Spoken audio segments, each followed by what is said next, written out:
चला तर आपण आता पुढे आपला नेक्स्ट टॉपिक पाहूया. ध्वनी आणि संगीत, साऊंड अँड म्युझिक. आता याचा काय संबंध आहे, ध्वनीचा आणि संगीताचा कोणत्या प्रकारचा संबंध आहे हे देखील आपण पाहणार आहोत. बघा इथे दिलं आहे, ध्वनी तरंगाची वारंवारता बदलली की निर्माण होणारी ध्वनी हा वेगळा असतो, वेगवेगळा असतो आहे.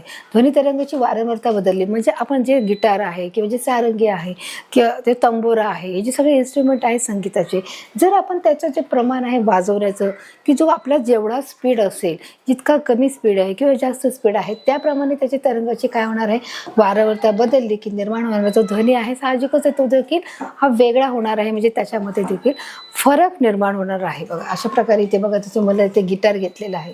ध्वनी तरंगाच्या वेगवेगळ्या प्रकारच्या वाद्याचा, त्याचप्रमाणे बासरी, सनई यासारखे फुंक वाद्याचा देखील वापर होत असे. आता ध्वनी तरंगचा जे वेगवेगळ्या प्रकारचा जे वाद्य आहे, जे प्रहारिक प्रकारचे जे वाद्य आहे ध्वनी तरंगाचे, आपण त्याच्यामध्ये बोलू शकतो त्या वाद्याचा. त्याचप्रमाणे बासरी आहे, सनई आहे, यासारख्या फुंकत वाद्याचा वापर होतो. जे बासरी आणि जी सनई आहे ती फुंकच्या द्वारे बघा आवाज केला जातो. बासरी देखील त्याच्यामध्ये 5-6-7 जे होल असतात आणि त्या होलाच्या माध्यमातून बासरी वाजवली जाते. सनई देखील बघा आपण वाजवली जाते. मग बघा इथे अशा प्रकारे बघा इथे 3 बासरीचं मला चित्र दिसलं आहे. मग अशा प्रकारे ध्वनी तरंगाचे ज्या प्रकार आहे की त्या फुंक वाद्याचा देखील वापर होत असतो. ध्वनी तरंगाच्या वेगवेगळा हा प्रकार इथे दिसत आहे. बघा तंतू माध्यमामध्ये वापरलेल्या तारावरचा ताण कमी जास्त करून तसेच ताराच्या कंप पावणाऱ्या भागांची देखील लांबी ही बोटाने कमी जास्त करता येते. बघा आता अशा प्रकारे जेव्हा आपण एखादं गाणं गातो किंवा एखाद्या जे बोललं जातो तेव्हा त्या तरंगाचा आवाज निर्माण होत असतो. व तंतुवाद्य म्हणजे जे तंतुवाद्य आहे, जे आपण म्हणू शकतो गिटार आहे किंवा जे तंबोरा आहे, हे जे तंतुवाद्यामध्ये वापरलेले जे तारा असतात, जे गिटारमध्ये वापरल्या जाणाऱ्या ज्या तारा आहेत, त्या तारांमध्ये तारावरचा जो ताण हा कमी जास्त होतो. काही तारांना आपण जास्त ताण देतो, काही तारांना आपण कमी ताण देतो. मग तसंच त्या ताराच्या कंप पावणाऱ्या भागाची जी लांबी आहे ती बोटाने केली जाते. बघा अशा प्रकारे ती बोटाने त्याचं जे त्यांचं जे तारा आहे ती अशा प्रकारे बोटाने त्याची लांबी ही कमी जास्त केली जाते. त्यामुळे त्याप्रमाणे आवाज त्याचा हा वाढत राहतो. बघा तर अशा प्रकारे हा जो गिटार तुम्हाला माहिती आहे, तर बोटाने कमी जास्त करून कंपनाची वारंवारता ही बदलली जाते व त्यामुळे निरनिराळ्या स्वरांची देखील याच्यामध्ये निर्मिती होत असते. देखील तुम्ही चित्राच्या माध्यमातून पाहू शकता की ज्याप्रमाणे आपण किती कमी आणि जास्त प्रमाणामध्ये बोटाने आपण काय करतो आहोत, त्याचा कंपनी देत आहोत. म्हणजेच काय होत आहे, आपण त्याला प्रेशर जितका देणार तितका दाब देणार, तितका दाब जास्त वाढणार, जितका दाब कमी देणार तितका वाढणार. त्यामुळे कमी जास्त करून कंपनाची काय वाढते आहे, इथे वारंवारता बदलली जाते आणि त्यामुळे निरनिराळ्या स्वराची देखील इथे काय होत आहे, निर्माण होत आहे. तर बघा अशा प्रकारे दिसत आहे. आता बासरीचं उदाहरण घेतलं आहे. बासरीसारख्या फुंकत वाद्यात बोटांनी बासरीवरची छिद्रे दाबून किंवा मोकळी करून केली आहे. बघा जे बासरी आहे ती काय केली आहे, फुंक वाद्यातून म्हणजे आपण फुंकेमधून त्याची संगीताची निर्मिती केली आहे. म्हणजेच बासरी जेव्हा वाजली जाते त्या नळीमध्ये देखील काय आहे, हवा आहे. आणि म्हणून त्याने सांगितले बासरीसारख्या फुंकन वाद्यातून बोटांनी बासरीवरची जी छिद्रे ही दाबून, बासरीवरची जी छिद्र आहे ते दाबल्या गेल्यामुळे किंवा ती मोकळी करून त्याच्यामधून काय केलं आहे, बासरीतील कंप पावणाऱ्या हवेच्या स्तंभाची लांबी ही कमी जास्त केली जाते. की त्या छिद्रांना बंद चालू करून त्याची ती कंप पावणाऱ्या हवेच्या बदलातून काय केलं जात आहे, त्यांची बघा बासरीतील कंप पावणाऱ्या हवेच्या स्तंभाची लांबी ही कमी जास्त प्रमाणामध्ये केली जात आहे. तर अशा प्रकारे चित्रात बघा तुम्हाला इथे दिसत आहे. त्यामुळे कंपनाच्या वारंवारतेमध्ये बदल होऊन निरनिराळ्या स्वरांची देखील काय होत आहे, निर्मिती होत आहे. आणि साहजिकच त्याच्यामुळे त्या कंपाच्या माध्यमातून निरनिराळ्या स्वरांची निर्मिती होते. त्याचप्रमाणे बासरी वादनासाठी वापरलेले फुंक बदलूनही ही वेगवेगळ्या स्वराची निर्मिती होते. बघा अशा प्रकारे तिथे बासरीच्या जे वाद्य आहेत बासरी वादनासाठी देखील वापरले जी फुंक बदलून देखील वेगवेगळ्या काय होत आहे, ध्वनीची निर्मिती होत असते. आता दिले मानव निर्मित ध्वनी म्हणजे साऊंड प्रोड्यूस्ड बाय ह्युमन आहे, की कशा प्रकारे मानव निर्मित ध्वनी हा निर्माण करत आहे ते देखील आपण या चित्राच्या माध्यमातून आणि स्पष्टीकरणाच्या माध्यमातून समजणार आहोत. बघा आता आपला जो ध्वनी आहे तो फार मोठा आहे मुलांनो, की आपण जर आपण आरडलो, ओरडलो, किंचाळलो म्हणजे आपल्या तोंडातून निघणारा जो शब्द आहे तो ध्वनीच्या स्वरूपात होतो आणि तो आवाजाच्या माध्यमातून हा बाहेर पडत असतो. आता इथे जे चित्र आहे की आपण एखाद्या व्यक्तीशी जर संभाषण करत आहे, मग आपल्या संभाषणामध्ये आपल्या संभाषणाची तीव्रता किती आहे. 2 व्यक्ती समोरासमोर बसलेले आहेत किंवा आपण बाहेर आहोत, रिक्षामध्ये, बसमध्ये, ट्रेनमध्ये किंवा घरामध्ये ऑब्व्हियसली आपण बोललो तर एवढा फरक पडतो. परंतु हे जर आपण सार्वजनिक ठिकाणी आपण बोलत आहोत तर आपल्या आवाजाची तीव्रता ही किती असली पाहिजे, त्या तीव्रतेवर तो ध्वनी अवलंबून आहे. बघा तिथे दिले थोडे मोठ्याने बोलण्याने, काने म्हटल्याने, मधमाशी सारखाच गुजराव काढल्याने, बघा थोडे मोठ्याने बोलल्याने, की आपण जेव्हा मोठ्याने बोलतो तेव्हा म्हणजे ध्वनीचं प्रसारण कशामध्ये होतं, मानवामार्फत होत आहे. थोडे मोठ्याने बोलण्याने किंवा आपण एखादं गाणं गुणगुणल्याने, मधमाशीचे जे घुमणे आहे त्यांनी, आपल्या एका हाताची बोटे घशावर ठेवल्याने आपल्याला काही कंपनी जाणवत. आपल्या एका हाताने जर आपल्या घशासाठी इथे तुम्ही जर बोट ठेवलं तर तुम्हाला इथे कंपनी निर्माण होते. कारण मी तुमच्याशी बोलत आहे, बोलत असताना जो आवाज माझ्या शब्दातून तोंडातून निघत आहे तो तुमच्या कानापर्यंत हा पोहोचत आहे. मग ते पोहोचण्यासाठी इथे घशातून काय निघत आहेत मुलांना, कंपनी निर्माण होत आहेत. जसे ज्यावेळेस आपण बोलतो, गाणं गातो, आपण आरडतो, ओरडतो, किंचाळतो, तर घशातून म्हणजे स्वरयंत्रेमार्फत त्याचे कार्य हे पार पडत असते. म्हणून त्याने सांगितलं की आपल्या एका हाताची बोटे घशावर ठेवली की आपल्या एका हाताची जे बोट आहे ते घशावरती इथे ठेवायचं. आपला घसा कुठे आहे, तो इथे आहे, आणि या घशावर ठेवले असता आपल्याला काही कंपनी जाणवतात, म्हणजे व्हायब्रेशन इथे जाणवतं की इथे काहीतरी हालचाल आहे. मानवामध्ये ध्वनी हा स्वरयंत्रमध्ये निर्माण होत असतो, आणि मानवामध्ये जर ध्वनी निर्माण करायचा असेल तो कशाच्या माध्यमातून होत आहे, स्वरयंत्रामध्ये. मग त्यासाठी तुम्हाला इथे बघा चित्र दिलेलं आहे, अधिस्वरद्वार आणि अन्न गिळताना. म्हणजे आपण पाहिलेलं आहे की मागच्या भागामध्ये पाहिले की स्वरयंत्र आणि अन्ननलिका ही बाजूबाजूलाच आहे मुलांना. तर अशा प्रकारे इथे देणे की अन्न गिळताना श्वासनलिकेचा मार्ग झाकणारी झडप आहे, हे स्वरतंतू आहे, आणि अन्ननलिका आहे. बघा इथे पाहू शकता श्वासनलिका आणि अन्ननलिका इथे दोन्ही प्रकारे इथे दिसत आहे. ही अन्ननलिका आहे आणि श्वासनलिका ही पुढे आहे. बघा दिसे की मानवामध्ये ध्वनी हा स्वरयंत्रामध्ये निर्माण होतो, की जे काही माणूस बोलत आहे तो स्वरयंत्रामध्ये इथे निर्माण होत आहे. घास गिळताना आपल्या हाताची बोटे घशावर ठेवल्यास काहीचा हलणारा एक उंच वटा आपल्याला जाणवतो, की जेव्हा घास गिळत असतो तेव्हा आपल्या घशामध्ये बघा हाताची बोटे घशावर ठेवल्या असताना आपल्याला काय जाणवतो, हा एक उंच वटा इथे आपल्या घशाला इथे जाणवत असतो. हे देखील मुलांनी तुम्ही प्रयोग करून बघा जेव्हा खात असताना, की आपल्या घशाला गिळताना इथे आपल्याला उंच वाटा जाणवतं का. हेच ते स्वरयंत्र म्हणजे लॅरिंक्स असे त्याला म्हटले जाते, आणि त्याला काय म्हणतात, स्वरयंत्र. या स्वरतंतूमध्ये असलेल्या वागेतून हवा श्वसननलिकेत जाऊ शकते, आणि या स्वरयंत्रमधून काय होत आहे, या स्वरतंतूमध्ये असलेल्या जागेतून, आणि ही जे स्वरतंत्र आहे या जागेतून हवा श्वसननलिकेमध्ये जात असते, आणि त्याच्या माध्यमातून ध्वनी निर्माण होऊन आपल्याला आवाज ऐकू येतो. फुफ्फुसातील हवा जेव्हा या जागेतून जाते तेव्हा स्वरतंतू हे कंप पावतात व ध्वनीची ही निर्मिती होते. आता फुफ्फुसातील हवा जेव्हा या जागेतून जाते, फुफ्फुसातील जी हवा आहे तेव्हा या जागेतून जाते, तेव्हा स्वरातून काय होत आहे, स्वरतंतू हे कंप पावतात व ध्वनीची त्याप्रमाणे त्या माध्यमातून ही निर्मिती होत असते. तर अशा प्रकारे ही जी सर्व प्रोसिजर आहे आपण पाहत आहोत. स्वरतंतूंना जोडलेले स्नायू या तंतूवरील ताण कमी जास्त करू शकतात. आता जे स्वरतंतूंना जे जोडलेले जे स्नायू आहेत ते स्नायू काय करू शकतात, तंतूवरील पडलेला जो ताण आहे तो कमी जास्त करू शकतो, की जे त्या ताण पडलेला आहे जे स्वरतंतूला, तो जो ताण आहे तो स्वरतंतू काय करू शकतो, स्वरतंतूंना जोडलेले स्नायू तंतूवरील ताण हा कमी जास्त देखील करू शकत आहे. बघा इथे तुम्हाला दिसलं आहे. बघा अशा प्रकारे जे स्वरयंत्र इथे तुम्हाला, स्वरतंतूंना ताण वेगवेगळा असल्यास निर्माण होणारा ध्वनी देखील वेगवेगळा असतो. जर त्याच्या ताणामध्ये जर वेगळा फरक असेल तर त्याच्यामध्ये ताण वेगवेगळा असल्यास देखील निर्माण होणारा ध्वनी देखील कसा असणार आहे, साहजिकच वेगळा असणार आहे. इथपर्यंत झाला आहे. आता आपण पाहणार आहोत की मानव निर्मित जो ध्वनी आहे तो कशा प्रकारे आहे ते पाहिलं. आता आपण पाहणार ध्वनिक्षेपकापासून ध्वनी निर्मिती म्हणजे साऊंड जनरेशन बाय लाऊडस्पीकर, म्हणजे ध्वनिक्षेपकापासून कशा प्रकारे हा ध्वनी निर्माण होत आहे हे देखील आपण आता या चित्राच्या माध्यमातून, स्पेचिकाच्या माध्यमातून समजून घेणार आहोत. बघा इथे दिलं आहे ध्वनिक्षेपकापासूनही आवाजाची निर्मिती होते. ध्वनिक्षेपक म्हणजेच काय की जे मोठमोठे लाऊडस्पीकर आहेत, की जे स्पीकर आहे त्याच्यामधून जी गाणी लावली जातात आणि मोठ्या प्रमाणामध्ये जो आवाज बाहेर पडला जातो त्याला ध्वनिक्षेपक असे म्हणतात. व ध्वनिक्षेपकापासूनही आवाजाची मोठ्या प्रमाणामध्ये निर्मिती होत असते. हे तुम्ही नक्कीच पाहिलं असेल.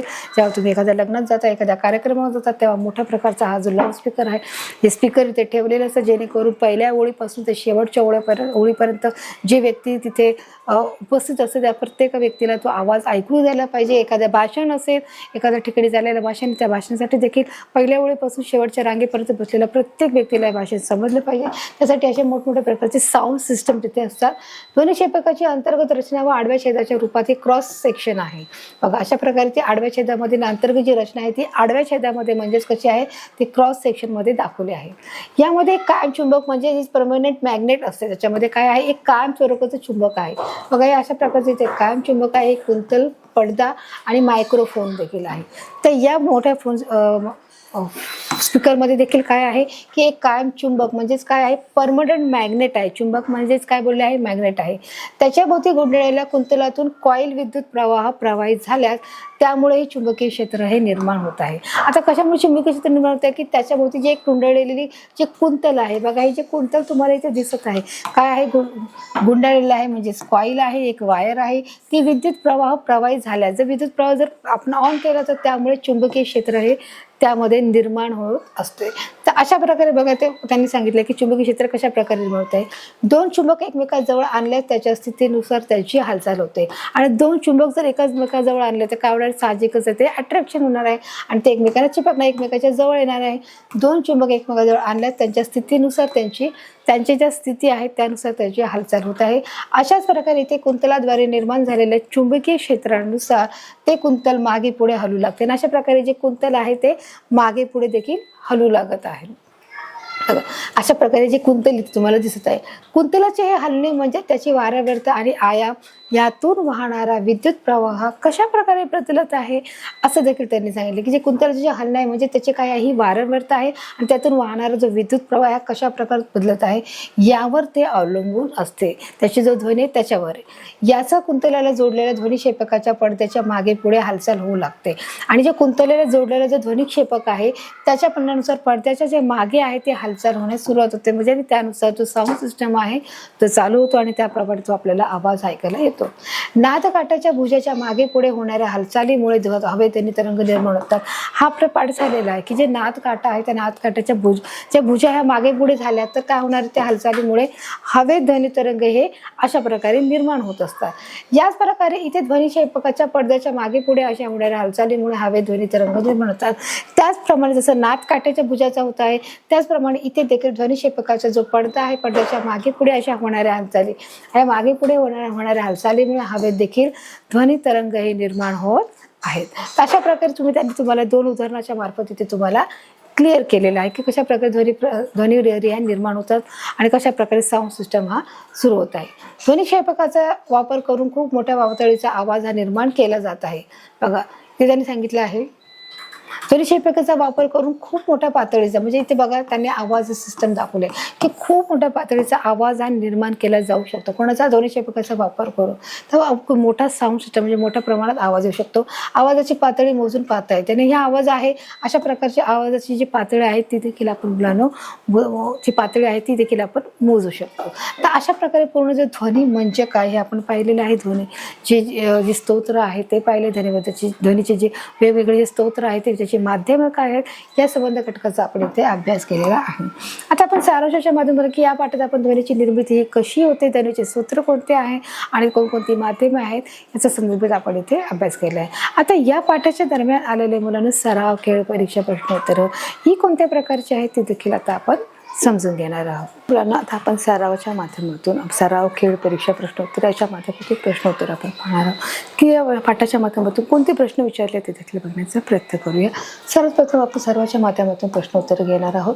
आपण पाहणार आहोत इथे तुम्हाला दोन पर्याय आहेत, दोन ऑप्शन आहे. दोन ऑप्शनपैकी आपले ते करेक्ट आन्सर असणार आहे आणि आपण सरावाला सुरुवात करणार आहोत. तर सुरुवात करून आपल्या पहिल्या प्रश्नाला इथे दिला आहे ध्वनी तरंगातील उच्च रक्तदाब आणि घनतेच्या भागाला स्पिंडल म्हणतात तर कमी दाब घनतेच्या भागाला डॅश डॅश म्हणतात.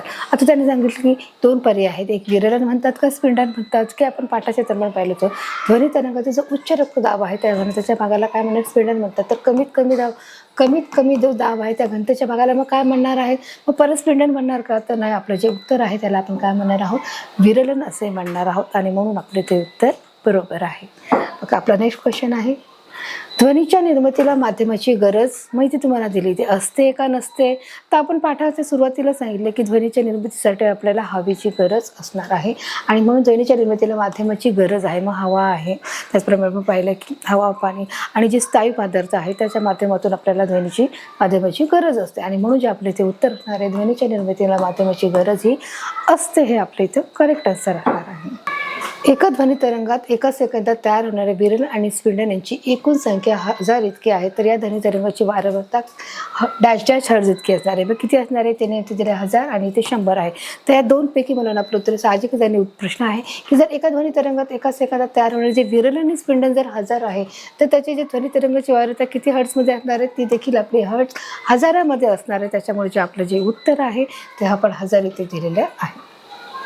आपला नेक्स्ट क्वेश्चन आहे, वेगवेगळ्या स्वरांसाठी ध्वनी तरंगाची डॅश डॅश वेगळी असते. काय वेगवेगळी असते की वेगवेगळ्या स्वरांसाठी ध्वनी तरंगाची काय आहे? मग तुम्हाला ऑप्शन आहे वारंवारता का आकारमान.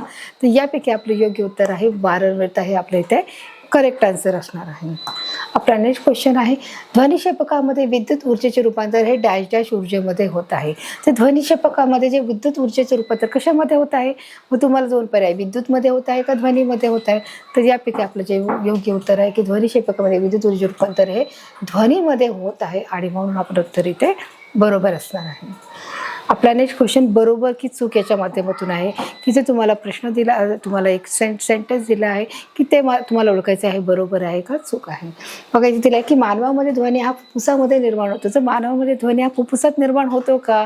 की आपण पाठाला पाठ शिकताना आपण लर्न केला की जो ध्वनी आहे तो कधी स्वरयंत्रामध्ये निर्माण होत असतो. त्यामुळे मानवामध्ये ध्वनी हा फुफ्फुसामध्ये निर्माण होत नाही आणि म्हणून जे आपलं उत्तर आहे ते चूक असणार आहे. आपला नेक्स्ट क्वेश्चन आहे, कमी दाब व कमी घनतेच्या भागाला स्पिंडल असे म्हणतात. मग बरोबर आहे का चूक आहे? तर यापैकी जे उत्तर आपलं असणार आहे की बरोबर आहे. जो कमी दाब व कमी जर घनता असेल, कमी दाब आणि कमी घनताच्या त्या भागाला काय म्हणणार? स्पिंडल म्हणणार आहोत. आपला नेक्स्ट क्वेश्चन आहे, ध्वनी पोकळीद्वारे प्रवास करू शकत नाही. मग बरोबर आहे की चूक? तर बघा त्यांनी की ध्वनी पोकळीद्वारे प्रवास करू शकत नाही कारण हवाई सर्वत्र आहे, त्यामुळे पोकळीद्वारे करू शकत नाही आणि म्हणून जे आपलं योग्य उत्तर आहे त्या योग्य उत्तर आपण क्लिक करणार की बरोबर आहे, ध्वनी पोकळीद्वारे प्रवास करू शकत नाही. आपलं आन्सर बरोबर आहे. आपला नेक्स्ट क्वेश्चन आहे, ध्वनिक्षेपकामध्ये ध्वनी ऊर्जेचे रूपांतर हे विद्युत ऊर्जेमध्ये होते. आता हे बरोबर आहे का चूक आहे की ध्वनिक्षेपकामध्ये जे ध्वनी आहे ते जे ऊर्जेत रूपांतर होत आहे का? तर यापैकी जे आपलं योग्य उत्तर आहे ते बरोबर आहे आणि म्हणून आपण इथे योग्य उत्तरावर क्लिक केलं आहे. आपला नेक्स्ट क्वेश्चन आहे, नादकाटा एक आधार व दोन भुजा असून धातूपासून बनलेला असतो. हे बरोबर आहे का विधान? त्यांनी सांगितले की जो नादकाटा आहे तो एक आधार आहे आणि त्याला दोन भुजा आहेत, धातूपासून बनलेला आहे. तर हे आपलं उत्तर बरोबर आहे का चूक आहे? तर हे जे आपलं उत्तर इथे असणार आहे ते उत्तर बरोबर असणार आहे आणि म्हणून आपण इथे योग्य उत्तरावर क्लिक केलेलं आहे. चला तर आपण पुढे जाणार आहोत मुलांनो की आता अशा प्रकारे आपण सरावाच्या माध्यमातून प्रश्न पाहिले. आता आपण खेळाच्या माध्यमातून कोणते प्रश्न आहेत ती देखील बघण्याचा प्रयत्न करूया. आता इथे खूप सारे खेळ आहेत. या खेळापैकी आपण गाडीचा खेळ खेळणार आहोत. याच्या आणि खेळाच्या ध्वनीच्या माध्यमातून या पाठाच्या माध्यमातून याच्यामध्ये कोणते प्रश्न विचारले खेळामध्ये ते देखील आपण पाहणार आहोत. बघा आता इथे तुम्हाला प्रश्न दिलेला आहे आणि 4 ऑप्शन्स आहे, 4 पर्याय, 4 पर्यायापैकी आपले करेक्ट आन्सर असणार आहे. आता आपण सुरुवात करणार आहोत. गिटार हे एक डॅश डॅश आहे. काय आहे गिटार? मग धातू आहे, तंतुवाद्य आहे, फुंकवाद्य आहे का? यापैकी नाही. तर साहजिकच आहे गिटार हे काय आहे? एक तंतुवाद्य आहे आणि म्हणून आपण इथे तंतुवाद्यावर काय करणार आहोत? क्लिक करणार. म्हणजे आपलं हे एक करेक्ट आन्सर इथे असणार आहे. आपला नेक्स्ट क्वेश्चन आहे, मानवामध्ये ध्वनी हा डॅश डॅश मध्ये निर्माण होतो. मानवामध्ये ध्वनी हा कोणत्या गोष्टीमध्ये निर्माण होतो? तर यासाठी ऑप्शनची गरजच नाही आहे, तुम्हाला माहीत आहे. तरी आपण 4 जे ऑप्शन आहे ते वाचणार आहोत. घसा आहे, नाक आहे, स्वरयंत्र आहे आणि श्वासनलिका आहे. तर यापैकी आपले योग्य तर साहजिकच काय असणार आहे? स्वरयंत्र असणार आहे की मानवामध्ये ध्वनी हा स्वरयंत्राने काय होत आहे? मध्ये निर्माण होत आहे. हे आपलं इथे करेक्ट आन्सर आहे आणि म्हणून आपण इथे योग्य उत्तरावर क्लिक केलेलं आहे.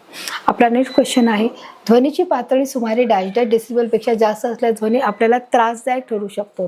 जर ध्वनीची जर डेसिबल म्हणजे पातळी जर जास्त असेल तर साहजिकच आपल्या कानाला त्रास होणार आहे. मग किती असल्यावर त्रास होणार आहे? मग तुम्हाला 4 ऑप्शन आहे, 100 आहे, 60 आहे, 80 आहे आणि 40 आहे. तर सर्वात जो जास्त आहे साहजिकच कोणता आहे? 100 आहे आणि म्हणून जे आपल्या इथे योग्य उत्तर असणार आहे की ध्वनीची पातळी सुमारे 100 डेसिबल जास्त असल्यास आपल्या कानांना त्रास होऊ शकतो. आपला नेक्स्ट क्वेश्चन आहे, ध्वनी डायट्याद्वारे प्रवास करू शकत नाही. मग कोणत्याद्वारे प्रवास करू शकत नाही? पोकळी आहे, पाणी आहे, स्नायू आहे का हवा आहे? तर यापैकी जे आपलं योग्य उत्तर आहे की बघा इथे दिलं आहे हवा, वायू आणि पाणी हे आपले हवेचे हे ध्वनी निर्माण करण्याची माध्यमे आहेत. पण इथे ध्वनी मग कशाद्वारे प्रवास करू शकतो? तर ध्वनी हा पोकळीच्या माध्यमाद्वारे प्रवास करू शकत नाही. हे आपलं इथे करेक्ट आन्सर आहे आणि म्हणून आपण इथे योग्य उत्तर क्लिक केलेले आहे. आपला नेक्स्ट क्वेश्चन आहे, मध्य सप्तकामधील पी ची वारंवारता डॅश डॅश असते. मग पी ची वारंवारता किती आहे? बघा इथे दिलेली आहे तुम्हाला 4 ऑप्शन 346, 384, 426 आणि 480. यापैकी आपलं योग्य उत्तर आहे मध्य सप्तकामधील पी ची वारंवारता ही 384 म्हणजे 384 आहे आणि म्हणून जे आपलं हे योग्य उत्तर आहे या योग्य उत्तरावर आपण इथे क्लिक केलेलं आहे. आपला पुढचं पॉईंट आहे, जर एका सेकंदात 20 कंपनी तयार झाले तर त्या कंपनीची वारंवारता डॅश डॅश एवढी असते. जर एका सेकंदात 20 होतात तर मग त्याची वारंवारता किती असणार आहे? मग 10 हझर्ड, 15 हझर्ड, 15 हझर्ड, 20 हझर्ड का 12 हझर्ड? तर यापैकी आपलं जे योग्य उत्तर आहे मुलांनो 20 हझर्ड्स हे आपलं इथे करेक्ट आन्सर असणार आहे. तर एका सेकंदात 20 कंपनी तर त्या कंपनीची वारंवारता देखील तेवढीच असणार आहे. आता इथे नेक्स्ट क्वेश्चन आहे, विरलमध्ये हवेचा दाब हा काय आहे? डॅश डॅश होतो. मग विरलमध्ये हवेचा काय आहे दाब? काय होत आहे? मग यापैकी नाही, मध्यम आहे, जास्त आहे, कमी आहे. तर विरलमध्ये हवेचा दाब हा कमी होत आहे. हे आपल्या इथे करेक्ट आन्सर असणार आहे आणि म्हणून आपण इथे योग्य उत्तरावर क्लिक केलं आहे. बघा आपला नेक्स्ट क्वेश्चन आहे, मध्य सप्तकात डॅश डॅशची वारंवारता ही कमी असते. आता इथे हा जो प्रश्न आहे, काही प्रश्न आपल्याला इथे आलेले नाही आहे आपल्या घटकामध्ये, तरी देखील मी याच्यात सांगणार आहे. मध्य सप्तकामध्ये डॅशची वारंवारता कमी असते. कोणत्या याच्यामध्ये? प, नि, सा, ग. तर मुलांना यापैकी आपलं उत्तर आहे सा आहे आणि म्हणून मध्य सप्तकात साची वारंवारता ही कमी असते. आपला नेक्स्ट क्वेश्चन आहे, जर नादकाटा एका सेकंदात 350 वेळा कंप पावत असेल तर त्याची वारंवारता किती राहणार आहे? बघा त्यांनी सांगितले नादकाटा जर एका सेकंदामध्ये तर 350 वेळा जो तो कंप पावत आहे म्हणजे त्याची वारंवारता किती असणार आहे? 35 असणार आहे, 35,000 असणार आहे, 700 असणार आहे का 350 असणार आहे? 350. तर यापैकी आपलं योग्य उत्तर जर तो 350 वेळा कंप पावत आहे त्याची वारंवारता देखील किती असणार आहे? 350 असणार आहे आणि म्हणून आपण इथे योग्य उत्तरावर क्लिक केलेलं आहे. आपला नेक्स्ट क्वेश्चन आहे, स्वीडनमध्ये हवेचा दाब जर डॅश डॅश होतो, कशा होतो? जास्त होतं, मध्यम होतो, कमी होतो, यापैकी नाही. तर यापैकी आपलं योग्य उत्तर आहे स्वीडनमध्ये हवेचा दाब हा जास्त होत आहे, जास्त आहे आणि म्हणून जे आपलं योग्य उत्तर आहे त्या योग्य उत्तरावर आपण क्लिक केलेलं आहे. तर अशा प्रकारे म्हणून आपण या पाठाच्या माध्यमातून या खेळाच्या माध्यमातून आपण 10 प्रश्न सोडवले आहेत. आता आपण परीक्षेच्या माध्यमातून कोणते प्रश्न ते देखील बघण्याचा प्रयत्न करूया. इथे तुम्हाला खेळासारखे तुम्हाला 4 ऑप्शन आहेत. हे 4 ऑप्शन कोणते आहेत आपण ते वाचणार आहोत. आपला जो पहिला प्रश्न आहे त्याला सुरुवात करणार आहोत. बघा इथे पहिला प्रश्न आहे, ध्वनी डायड्राद्वारे प्रवास करू शकत नाही. कोणत्याद्वारे प्रवास करू शकत नाही? पोकळी, स्थायू, पाणी, हवा. तर आपलं यापैकी उत्तर आहे पोकळी. आपलं उत्तर असणार आहे की ध्वनी पोकळीद्वारे प्रवास करू शकत नाही. आपल्या इथे करेक्ट आन्सर असणार आहे. आपला नेक्स्ट क्वेश्चन आहे, मध्य सप्तकातील प ची वारंवारता है डॅश डॅश असते. मग मध्य सप्तकात प ची वारंवारता किती आहे? मग तुम्हाला इथे 4 ऑप्शन आहेत, 346, 426, 384 आणि 480. तर यापैकी आपलं योग्य उत्तर असणार आहे म्हणून 384 हे आपलं इथे करेक्ट आन्सर आहे की मध्य सप्तकातील प ची वारंवारता ही किती आहे? 384 आहे आणि हा प्रश्न आहे तो आपल्या घटकामध्ये किंवा आपल्या पाठामध्ये आपल्या टॉपिकमध्ये हा आलेला नाही आहे. आपला नेक्स्ट क्वेश्चन आहे, जर नादकाटा एका सेकंदात 350 वेळा जर कंप पावत असेल त्याची वारंवारता डॅश डॅश राहील. मग किती राहणार आहे? 35, 700, 3,500, 3,500 का 350? तर यापैकी आपल्याला जे योग्य उत्तर आहे बरोबर नाही 35, नाही 700, नाही 3,500, नाही 350. तर यापैकी जे आपलं योग्य उत्तर आहे आपण पाहणार आहोत की जे योग्य उत्तर आहे 350 हे आपलं इथे योग्य उत्तर असणार आहे आणि म्हणून आपल्या योग्य उत्तरावर क्लिक केलं आहे. आपला नेक्स्ट क्वेश्चन आहे, ध्वनीची पातळी सुमारे डॅश डॅश डेसिबलपेक्षा जर जास्त असेल तर तो ध्वनी आपल्याला घातक किंवा त्रासदायक ठरू शकतो. मग किती असल्यास त्रासदायक ठरू शकतो? 100, 80, 60, 40. तर यापैकी आपलं योग्य उत्तर आहे 100 असल्यास आपल्याला तो घातक ठरू शकतो किंवा त्रासदायक ठरू शकतो. नेक्स्ट आहे, विरलमध्ये हवेचा दाब हा डॅश डॅश असतो. विरलमध्ये हवेचा दाब कसा आहे? यापैकी नाही, जास्त, मध्यम, कमी. तर यापैकी आपलं उत्तर आहे मुलांनो कमी आहे. त्यामुळे आपलं जे एक उत्तर आपण क्लिक केलेलं आहे. आपला नेक्स्ट क्वेश्चन आहे, मध्य सप्तकात डॅश डॅशची वारंवारता ही कमी असते. हा देखील प्रश्न आपल्या टॉपिकमध्ये आलेला नाही. तर याचं जे उत्तर आहे प, सा, नि, ग. तर यापैकी जे आपलं योग्य उत्तर आहे सा हे आपलं इथे योग्य उत्तर असणार आहे आणि म्हणून आपण याच्यावर क्लिक केलं आहे. आपला नेक्स्ट क्वेश्चन आहे, स्पीडरमध्ये हवेचा दाब हा डॅश असतो. मग काय आहे, जास्त कमी मध्यम यापैकी नाही. तर स्पीडरमध्ये जो हवेचा दाब आहे हा जास्त असतो आणि म्हणून आपण इथे योग्य उत्तरावर क्लिक केलं आहे. आपला नेक्स्ट क्वेश्चन आहे, जर एका सेकंदात 20 कंपन झाले तर त्या कंपनीची वारंवारता किती असणार आहे? तर मग इथे तुम्हाला ऑप्शन आहे 10 हर्ट्ज, 20 हर्ट्ज, 15 हर्ट्ज का 12 हर्ट्ज. तर यापैकी आपलं उत्तर आहे, जर एका सेकंदात 20 आहे तर त्याचं जे वारंवारता आहे ते देखील किती असणार आहे? 20 हर्ट्जमध्ये असणार आहे आणि हे आपल्या इथे करेक्ट आन्सर असणार आहे. आपला नेक्स्ट क्वेश्चन आहे, मानवामध्ये ध्वनी हा डायडॅशमध्ये निर्माण होतो. कशामध्ये निर्माण होत आहे? मग घसा, स्वरयंत्र, नाक आणि श्वसननलिका. मग यापैकी आपलं उत्तर तुम्हाला माहीतच आहे. आपलं उत्तर काय आहे मुलांनो? अगदी बरोबर, आपलं उत्तर आहे मुलांनो स्वरयंत्र आहे आणि म्हणून आपण इथे योग्य उत्तरावर क्लिक केलं आहे. आपला नेक्स्ट क्वेश्चन आहे, गिटार हे एक डॅश आहे. मग गिटार काय आहे? बघा त्याने दिलं धातू आहे, फुंकवाद्य, तंतुवाद्य की यापैकी नाही. हा धातू आहे का? धातू म्हणजे लोखंड, पितळ, तांबे, सोनं, चांदी. हा धातू आहे का? तर नाही. मग फुंकवाद्य आहे का? ती बासरी आहे का? तर नाही. तर मग ते तंतुवाद्य आहे का? यापैकी नाही. तर यापैकी आपलं जे योग्य उत्तर आहे ते काय आहे? तंतुवाद्य आहे. काय आहे ते? तंतुवाद्य. म्हणजे तारांच्या माध्यमातून ते वाद्य वाजवलं जातं. जे गिटाराला तारा आहेत ते कसं आहे? तंतुवाद्य आहे आणि म्हणून आपण इथे योग्य उत्तरावर क्लिक केलं आहे.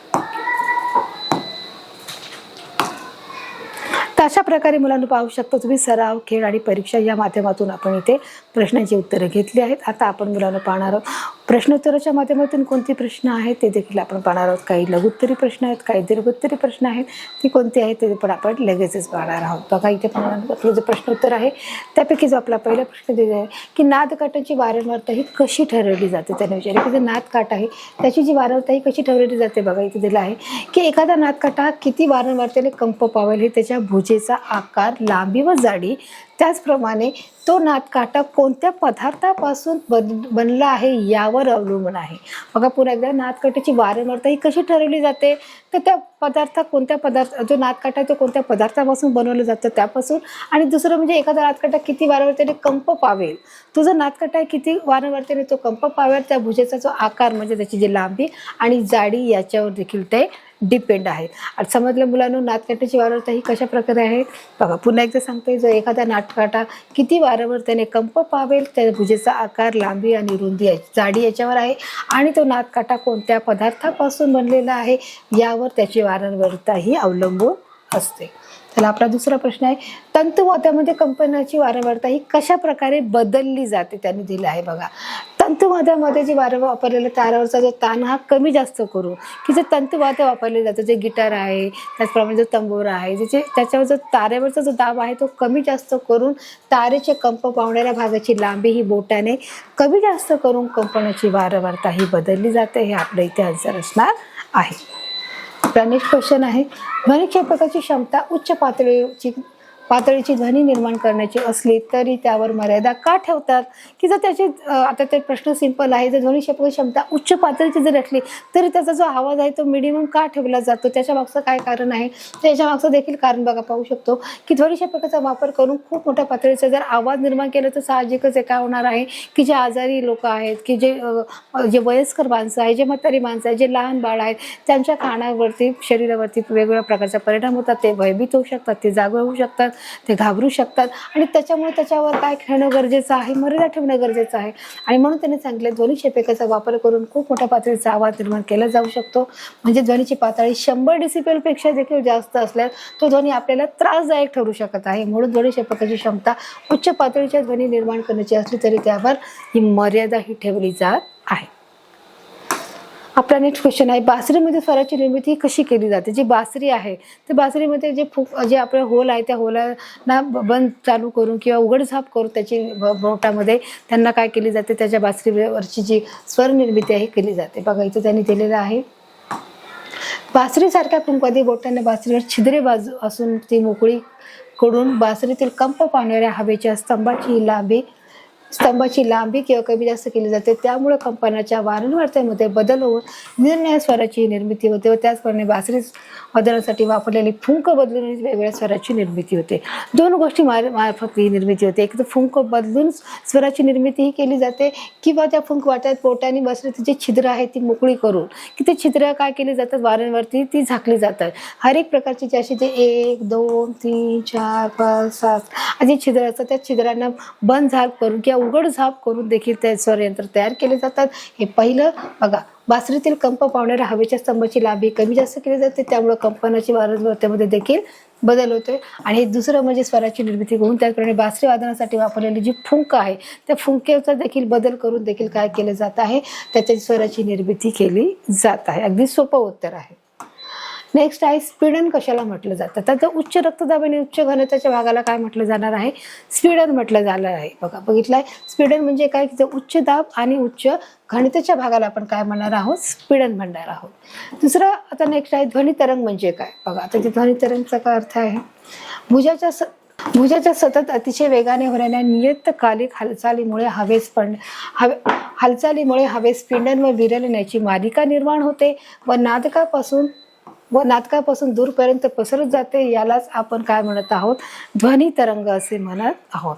बघा इथे दिलेले की ध्वनी तरंग म्हणजे काय, की जे व्हायब्रेशन आहेत ते म्हणजे काय, की जे भुजाच्या सतत अतिशय जे वेगाने होणारे, की जे भुजंग आहे जो नादकाठ आहे त्याच्या अतिशय जो वेगाने होणारे जे नियतकालिक हालचाली म्हणजे काय की एक विशिष्ट ठोक्यातून एका विशिष्ट बिंदूतून पुन्हा त्याच ठिकाणी येऊन थांबणे असं त्याला नियतकालिक म्हणतात. व त्या हालचालीमुळे हवेत स्पिंडलमध्ये विरळ तयार होते व त्याची ही मालिकाच निर्माण होते व त्या नादकाठ्यापासून दूरपर्यंत ते पसरत जाते. यालाच आपण काय म्हणत आहोत, ध्वनी तरंग म्हणजेच काय आहे मुलांना, इथे व्हायब्रेशन म्हणत आहोत.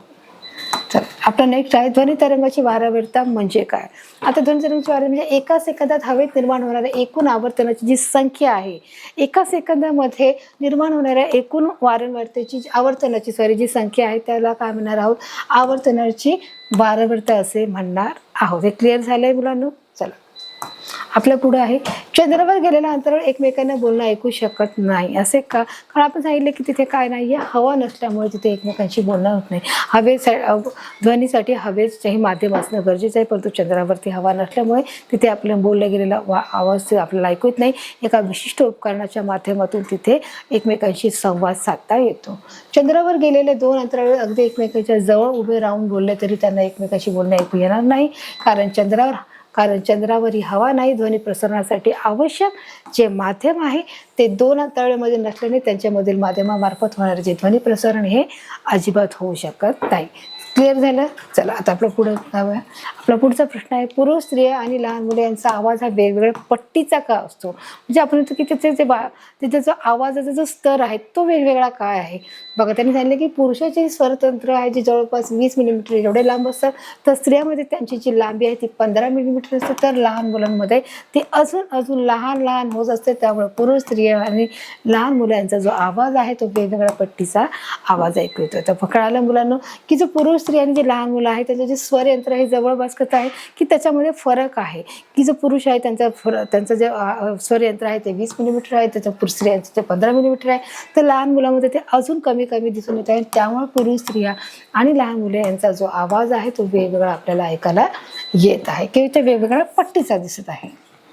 आपला नेक्स्ट क्वेश्चन आहे ध्वनी कसा निर्माण होतो. आता साहजिकच मी सांगितलं ध्वनी कसा निर्माण होत आहे, तर ध्वनीच्या निर्मितीसाठी आपल्याला आणि प्रसारणासाठी कशाची आवश्यकता आहे, हवा, पाणी किंवा स्थायी सारख्या माध्यमाची आवश्यकता असते आणि या माध्यमातून लहरीच्या स्वरूपात प्रवास करून ध्वनी आपल्या कानापर्यंत पोहोचल्या जातात. आपल्या कानापर्यंत त्या पोहोचल्याचं काम ते करत असतात. तर अशा प्रकारे ध्वनी निर्माण कसं होत आहे मुलांना, ध्वनीच्या जे निर्मितीसाठी आणि प्रसारणासाठी हवा, पाणी आणि स्थायी यासारख्या माध्यमाची आवश्यकता असते आणि त्या माध्यमातून लहरीच्या स्वरूपामध्ये तो प्रवास करून ध्वनी आपल्या कानापर्यंत पोहोचण्याचं जे काम करत असतात त्यालाच आपण काय म्हणणार आहोत, ध्वनी प्रसारण असे म्हणणार आहोत. तर अशा प्रकारे मुलांना आपण या पाठाच्या माध्यमातून आपण शिकलो की ध्वनी म्हणजे काय, ध्वनी स्तोत्र म्हणजे काय, ध्वनीचं प्रसारण कशा प्रकारे होतं, ध्वनीची माध्यमे कोणकोणती आहेत, या सर्व घटकांचा आपण इथे व्यवस्थितरित्या आपण चित्रीकरणाच्या माध्यमातून स्पष्टीकरणातून अभ्यास केलेला आहे. त्याचप्रमाणे या पाठात आलेले जे सराव, खेळ, परीक्षा, प्रश्नोत्तर ही देखील आपण मुलांना स्पष्टीकरणाच्या माध्यमातून ते सोडवलेले आहेत. मुलांना हा पाठ मी तुम्हाला अतिशय सोप्या भाषेत समजून सांगितला आणि ते तुम्हाला समजत आहे मला खात्री आहे. भेटू एका नवीन भागामध्ये, एका नवीन पाठामध्ये. तोपर्यंत धन्यवाद.